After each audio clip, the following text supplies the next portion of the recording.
संदीप कुमार जी के चैनल में आपका स्वागत है। जैसा कि आपको पता है कि हमारी हिस्ट्री वीडियो चली हुई है। आज हमारी सेकंड वीडियो है। तो आज का हमारा पहला प्रश्न है, इनमें से किस फसल का नाम वैदिक काल के लोगों को नहीं था? तो इनमें से जिस फसल का ज्ञान नहीं था, आपके ऑप्शन हैं। ऑप्शन 1 जौ, ऑप्शन 2 गेहूँ, ऑप्शन 3 चावल और ऑप्शन 4 तंबाकू। तो इनमें से जिस फसल का ज्ञान उनको नहीं था वो था तंबाकू। दोस्तों, तंबाकू का खेती सबसे पहले भारत में जो की थी वो की थी जहांगीर के शासनकाल में। किसके काल में? जहांगीर के शासनकाल में। ठीक है। और उसके बाद जो हमारे दक्षिण भारत में तंबाकू की पहली बार खेती की गई थी वो की थी 1605 में किसके द्वारा? पुर्तगालियों के द्वारा। उसके बाद हम नेक्स्ट क्वेश्चन पे चलते हैं। हमारा नेक्स्ट क्वेश्चन है, वैदिक आर्यों का मुख्य भोजन क्या था? आपका फर्स्ट ऑप्शन है जौ और चावल, सेकंड दूध और उसके उत्पाद, थर्ड चावल और दाल, तीसरा चौथा है सब्जियां और फल। तो इसका जो राइट आंसर होगा वो क्या होगा? दूध और उसके उत्पाद। ठीक है। यानी जो आर्य थे वो केवल दूध और उसके बने उत्पाद ही ज़्यादा खाते थे। नेक्स्ट क्वेश्चन में चलते हैं दोस्तों। आपका नेक्स्ट क्वेश्चन है, वैदिक युग में राजा अपने जनता से जो कर वसूल करते थे उन्हें क्या कहते थे? तो आपका फर्स्ट ऑप्शन है बलि, सेकंड वेदर, थर्ड ऑप्शन है वर्मन और चौथा ऑप्शन है कर। तो उसको क्या बोलते थे? उसको बोलते थे बलि। ठीक है दोस्तों। उस समय जो बलि शब्द था उसका उल्लेख कई स्थान पर मिलता है। इसका उपयोग जो हम देवताओं देवी देवताओं की भेंट के लिए किया जाता था। ठीक है। अब हम चलते हैं नेक्स्ट क्वेश्चन पर। नेक्स्ट क्वेश्चन है, आर्य सभ्यता में मनुष्य के जीवन के आयु के आरोही क्रम अनुसार निम्नलिखित चरणों में से कौन सा विकल्प सही है? तो दोस्तों, पुरानी मान्यताओं के अनुसार मनुष्य का जीवन 4 हिस्सों में डिवाइड किया जाता है, यानी 4 हिस्सों में बांटा जाता है। जैसे ब्रह्मचार्य, गृहस्थ, वानप्रस्थ और संन्यास। इस प्रकार आपके 4 ऑप्शन दिए गए हैं। इनमें से आपको एक बताना है कि कौन सा सही है। तो आपका पहला ऑप्शन है ब्रह्मचार्य, गृहस्थ, वानप्रस्थ और संन्यास। सेकंड ऑप्शन में है भाई पहले गृहस्थ फिर ब्रह्मचार्य वानप्रस्थ संन्यास। तीसरा ऑप्शन है कि पहले ब्रह्मचार्य फिर वानप्रस्थ फिर संन्यास फिर गृहस्थ। और फिर चौथा ऑप्शन है कि गृहस्थ संन्यास वानप्रस्थ या ब्रह्मचार्य। तो दोस्तों, आपका जो राइट आंसर होगा वो कौन सा होगा? वो होगा पहला। कि यानी जो शुरू के 25 वर्ष हैं, जो शुरू के 25 वर्ष हैं पौराणिक मान्यताओं के अनुसार वो होते थे कि मनुष्य ब्रह्मचार्य का पालन करेगा और गुरुकुल में जाकर अपनी शिक्षा ग्रहण करेगा। 25 से फिर 50 तक क्या होगा? 25 से 50 तक वो क्या करेगा कि अपना गृहस्थ जीवन जिएगा। उसके बाद क्या करेगा? वो 75 साल, 50 से 75 के बीच में वो क्या करेगा? वानप्रस्थ यानी जंगल में जाएगा और भक्ति और ज्ञान की प्राप्ति करेगा। और फिर 75 से फिर 100 वर्ष तक, 75 से फिर 100 वर्ष तक जो उसने ज्ञान की प्राप्ति की है वो लोगों को बताएगा कि इस चीज़ का क्या महत्व है। चलते हैं नेक्स्ट क्वेश्चन पर। आचार्य अनार्य के साथ अपने संघर्षों में सफल रहे आर्य, जो आर्य थे वो जो आर्य नहीं थे उनके साथ जो उनकी लड़ाई हुई थी वो किस कारण सफल रहे थे? तो आपका पहला ऑप्शन है उन्होंने बड़े पैमाने पर हाथियों का प्रयोग किया, उन्होंने वह अधिक लंबे थे और बलवान थे, वह एक उन्नत शहरी संस्कृति से थे, उन्होंने घोड़ों द्वारा चलाए जा रहे रथों का प्रयोग किया। तो आपका जो राइट आंसर होगा वो क्या होगा? उन्होंने घोड़ों द्वारा चलाए जा रहे रथों का प्रयोग किया। ठीक है दोस्तों। आर्य जैसे सैंधव लोग बोलते हैं, जिनको जो आर्य नहीं थे उनको हम सैंधव लोग बोलते हैं। इसलिए आर्यों को भी माना जाता है कि सिंधु सभ्यता जो खत्म हुई है वो एक कारण क्या है? आर्य सभ्यता। ठीक है। तो चलते हैं नेक्स्ट क्वेश्चन पर। आरंभिक वैदिक काल में वर्ण व्यवस्था थी। तो इसमें पूछा गया कि जो शुरू में वैदिक काल थी, जैसे आज हमारी जातिवाद है उस प्रकार जातिवाद नहीं थी। उस समय जो जातिवाद वर्ण व्यवस्था थी, यानी ऑप्शन दिए हैं शिक्षा पर, जन्म पर, व्यवसाय पर, प्रतिभा पर। तो उस समय जो लोगों की कैटेगरी बांटी जाती थी या जनी जाति बांटी जाती थी वो किसके आधार पर बांटी जाती थी? वो बांटी जाती थी व्यवसाय पर। ठीक है। ऋग्वैदिक काल समाज प्रारंभ में वर्ग विभेद से रहित था, यानी उसमें कोई जाति के आधार पर नहीं थे। यानी इसमें इस प्रकार बांटा गया था कि जो यज्ञ करने वाले थे उनको ब्रह्म, जो हानि से रक्षा करते थे उनको क्षत्रिय बोलते थे, और जो व्यापार करते थे उनको वैश्य बोलते थे, और जो उन तीनों की सेवा करते थे उनको क्या बोलते थे? उनको शूद्र बोलते थे। तो चलते हैं नेक्स्ट क्वेश्चन पर। नेक्स्ट जो क्वेश्चन है, भारतीय प्रतीक पर उत्कीर्ण सत्यमेव जयते लिया गया है। ये तो बहुत आसान क्वेश्चन दोस्तों, आप सभी को पता है कि इसका क्या आंसर होगा, मुंडकोपनिषद। ठीक है, इसी से क्या लिया गया है, सत्यमेव जयते। इसका मतलब क्या है सत्यमेव जयते का, यानी सत्य की ही जीत, यानी जीत हमेशा किसकी होती है, सत्य की। ठीक है, तो चलते हैं नेक्स्ट क्वेश्चन पर। नेक्स्ट जो हमारा क्वेश्चन है कि निम्नलिखित में से ऋग्वेद काल के दौरान किसकी जानकारी नहीं मिलती। तो आपके ऑप्शन है संयुक्त परिवार प्रणाली, कृषि, वर्ण व्यवस्था, विवाह प्रथा। तो दोस्तों आपको पता है कि किसकी नहीं मिलती थी, अभी पीछे पढ़ा था हमने, वर्ण व्यवस्था की। किसकी नहीं मिलती थी, वर्ण व्यवस्था की। ठीक है, तो अब चलते हैं आगे। नेक्स्ट जो हमारा क्वेश्चन है कि निम्नलिखित में से कौन सा अन्न, ये अन्न है दोस्तों, कौन सा अन्न मनुष्य द्वारा सबसे पहले प्रयोग होने वालों में से एक था। तो आपका पहला ऑप्शन है राई, दूसरा गेहूँ, तीसरा जौ और चौथा जई। तो इसका जो राइट आंसर होगा दोस्तों वो कौन सा होगा, जौ। एक बात ध्यान रखना दोस्तों, जो मनुष्य ने सबसे पहले खाया था वो कौन सा था, वो था जौ। लेकिन जो सबसे पहले मनुष्य ने उगाया था वो कौन सा था, गेहूँ। इसलिए प्रश्न बनता है कि सबसे पहले खाई गई फसल कौन सी है, तो कौन सी आएगी, जौ। और सबसे पहले उगाई गई कौन सी है, वो आएगी गेहूँ। तो चलते हैं नेक्स्ट क्वेश्चन पर। नेक्स्ट जो हमारा क्वेश्चन है कि यज्ञ सूत्र हमें किस वेद में मिलता है। तो यज्ञ सूत्र ये तो हम सभी जानते हैं कौन से मिलता है, यजुर्वेद में। कौन से मिलता है, यजुर्वेद में। यजुर्वेद में हमें यज्ञ सूत्रों का ज्ञान होता है। ठीक है, आगे यजुर्वेद भी दो प्रकार का होता है, एक होता है कृष्ण यजुर्वेद और एक होता है शुक्ल यजुर्वेद। इसको हम पक्ष में बांटते हैं, कृष्ण पक्ष और शुक्ल पक्ष। दोस्तों चलते हैं नेक्स्ट क्वेश्चन पर।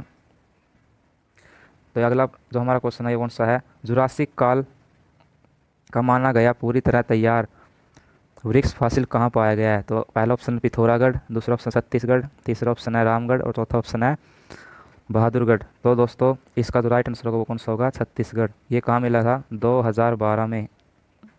2012 में ये मिला था शंकरपुर गांव, उड़ीसा का एक शंकरपुर गांव के अंदर क्या मिला था, यह वृक्ष मिला था जो जुरासिक काल का था। ठीक है दोस्तों, नेक्स्ट क्वेश्चन पर चलते हैं। सिंधु सभ्यता की लिपि कौन सी है। तो आपको सभी पता है कि सिंधु सभ्यता की लिपि अज्ञात है, उसको कोई पढ़ नहीं सकता। तो इसका राइट आंसर क्या होगा, सिंधु सभ्यता की लिपि कौन सी है, अज्ञात है। ठीक है, अब चलते हैं नेक्स्ट क्वेश्चन पर।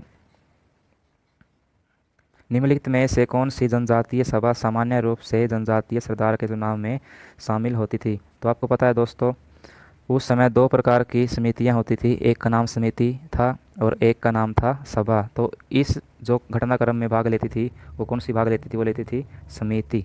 ठीक है दोस्तों, उस समय कौन भाग लेती थी, समिति। और जो सभा थी, सभा जो थी वो जनजातियों के जो लोग थे उनके बारे में बताती थी। ठीक है, उसके बाद जो हमारा नेक्स्ट क्वेश्चन है कि अपने इस शब्द का शाब्दिक रूप से यह अर्थ होता है। ठीक है, तो क्वेश्चन थोड़ा हो गया दोस्तों। इसका जो हमने पूछा था कि मुंडकोपनिषद जो होता है कि उपनिषद जो होते हैं, उपनिषद, उपनिषद का शाब्दिक अर्थ पूछा गया था। तो उपनिषद का शाब्दिक अर्थ जो ऑप्शन दिए गए हैं आपको, पहला है ज्ञान, दूसरा बुद्धिमत्ता या प्राज्ञता और तीसरा है पास बैठना, चौथा है सरस्वती पाठ। तो इसका राइट आंसर होगा पास बैठना। ठीक है, नेक्स्ट क्वेश्चन है दोस्तों, निम्नलिखित वैदिक संहिता में से भारतीय संगीत का उद्गम किस में से खोजा जाता है। तो आप सभी को पता है दोस्तों, तो इसका राइट आंसर क्या होगा, सामवेद। यानी सामवेद में जो हम आज संगीत सुनते हैं वो किसका उल्लेख से मिलता है, सामवेद में। इसी वेद को भारतीय संगीत का जनक बोलते हैं। क्या बोलते हैं, भारतीय संगीत का जनक बोलते हैं। और इसका जो शाब्दिक अर्थ है सामवेद का क्या है, ज्ञान। ठीक है, क्या है, गान। आर्यन जनजाति की प्राचीनतम बस्ती कहाँ है। तो हम सभी जानते हैं दोस्तों, लेकिन देख लेते हैं। पहला ऑप्शन है उत्तर प्रदेश, दूसरा बंगाल, तीसरा सप्त सिंधु और चौथा दिल्ली। तो हम सभी जानते हैं कि आर्य कहाँ से आए थे, सप्त सिंधु प्रदेश से। ठीक है, लगभग किस किस समय, लगभग 1500 ईसा पूर्व, तो लगभग 1500 ईसा पूर्व आर्य आए थे कहाँ, सप्त सिंधु प्रदेश से। ठीक है, नेक्स्ट क्वेश्चन है, सिंधु घाटी सभ्यता का गोदी बाड़ा, यानी गोदी होता है बंदरगाह, यानी सिंधु सभ्यता का जो बंदरगाह लोथल था वो कहाँ पर स्थित है, तो वो स्थित है हमारे, कहाँ पर, वो स्थित है हमारे गुजरात के अंदर। कहाँ स्थित है, वो स्थित है हमारे गुजरात के अंदर। ठीक है। उसके बाद चलते हैं नेक्स्ट क्वेश्चन पर। निम्नलिखित में से किस देश ने भारत में मोहनजोदड़ो से प्रसिद्ध नर्तक कन्या की प्रतिमा वापस देने के लिए कहा है? किस देश ने कहा है दोस्तों, तो ये कहा है पाकिस्तान ने। ठीक है। पाकिस्तान ने कहा है कि हमें जो ये नृतिका की मूर्ति मिली थी ये वापस कर दीजिए। ठीक है। और इसका जो निर्माण माना जाता है वो माना जाता है 2500 ईसा पूर्व। इसका जो निर्माण माना जाता है वो माना जाता है 2500 ईसा पूर्व। और 10.8 सेंटीमीटर ये क्या है, इसकी लंबाई है। तो चलते हैं नेक्स्ट क्वेश्चन पर। सिंधु अर्थव्यवस्था की ताकत थी, सिंधु अर्थव्यवस्था की ताकत थी। नंबर ऑप्शन है कृषि, नंबर 2 व्यापार, नंबर 3 चाक पर बनाए गए मिट्टी के बर्तन, और नंबर 4 क्या है, उपरोक्त सभी। ठीक है। तो इसका जो राइट आंसर क्या है, इसका राइट आंसर है व्यापार। ठीक है। तो सिंधु सभ्यता के लोग क्या करते थे, वो व्यापार करते थे। इस क्वेश्चन में थोड़ा डाउट है दोस्तों, कुछ पुस्तकें इसको व्यापार दिखाती हैं और कुछ पुस्तकें इसमें कृषि दिखाती हैं। ठीक है। एसएससी ने इसमें कृषि को राइट आंसर माना है, लेकिन कुछ पेपरों में इसको व्यापार भी सही माना है। ठीक है। तो इसको हम क्वेश्चन के अनुसार कर लेंगे। ठीक है। उसके बाद चलते हैं नेक्स्ट क्वेश्चन पर। महाभारत का प्रारंभिक नाम क्या था? तो महाभारत का जो प्रारंभिक नाम था दोस्तों, इसमें दिया गया है कि कथा श्रित सागर था, जय संहिता था, राजतरंगिणी था, या भारत कथा था। तो महाभारत का प्रारंभिक नाम क्या था, जय संहिता। इसमें क्या था दोस्तों, जब शुरू में महाभारत का नाम जय संहिता था, इसका जो नाम है जय संहिता, तो ये किसने रखा था, वेद व्यास ने। किसने रखा था, वेद व्यास ने। उस समय इसमें 8800 श्लोक थे, लेकिन आज इस समय जो टोटल इसके अंदर श्लोक हैं वो 1 लाख से ऊपर हैं। वो क्या है, 1 लाख से ऊपर हैं, इसलिए आज इसको क्या बोला जाता है, महाभारत। ठीक है। अब चलते हैं नेक्स्ट क्वेश्चन पर। सिंधु घाटी सभ्यता में कालीबंगा निम्नलिखित में से किसके लिए प्रसिद्ध है? तो आपका फर्स्ट ऑप्शन है, तो आपका फर्स्ट ऑप्शन जो रहेगा वो है चट्टान कटौती की वास्तुकला, बंदरगाह, कपास की खेती, मिट्टी का पात्र। ठीक है। तो इसमें जो ऑप्शन रहेगा आपका क्या रहेगा, जो सिंधु घाटी सभ्यता के कालीबंगा थी वहाँ से क्या मिले थे, मिट्टी के बर्तन। तो इसका राइट आंसर क्या होगा, मिट्टी के बर्तन इसका राइट आंसर होगा। ठीक है।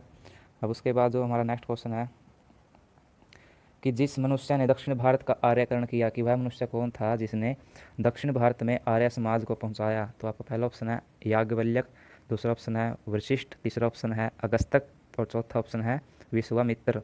तो इसका जो राइट आंसर होगा वो क्या होगा, इसका जो राइट आंसर होगा महर्षि अगस्त। ठीक है। अगला जो क्वेश्चन है दोस्तों ये है हमारा, प्राचीन भारतीय सभ्यता का नाम क्या है? तो हम अभी तक पढ़ ही रहे थे, तो इसका नाम क्या है, सिंधु सभ्यता। ठीक है। नेक्स्ट क्वेश्चन पे चलते हैं। सिंधु घाटी सभ्यता में कौन सा एक स्थल पाकिस्तान में है? पहला है लोथल, दूसरा कालीबंगा, तीसरा आलमगीरपुर, चौथा कौन सा है, हड़प्पा। तो हम सभी जानते हैं कि लोथल कहाँ है, लोथल है गुजरात में। कालीबंगा कहाँ पर है, कालीबंगा जो स्थल है कालीबंगा ये कहाँ पर है, राजस्थान में। और जो आलमगीरपुर है ये कहाँ पर है, यूपी में। और हड़प्पा कहाँ पर है, पाकिस्तान में। हड़प्पा कहाँ पर है, पाकिस्तान में। विशाल स्नानागार कहाँ मिला है? तो आपका जो फर्स्ट ऑप्शन है हड़प्पा, दूसरा लोथल, तीसरा सनहुदड़ो, और चौथा मोहनजोदड़ो। ठीक है। तो इसका लास्ट ऑप्शन क्या रहेगा, मोहनजोदड़ो। तो विशाल स्नानागार कहाँ पर मिला है, मोहनजोदड़ो। यह स्नानागार 55 मीटर लंबा और 33 मीटर चौड़ा है, 33 मीटर चौड़ा है। ठीक है। तो दोस्तों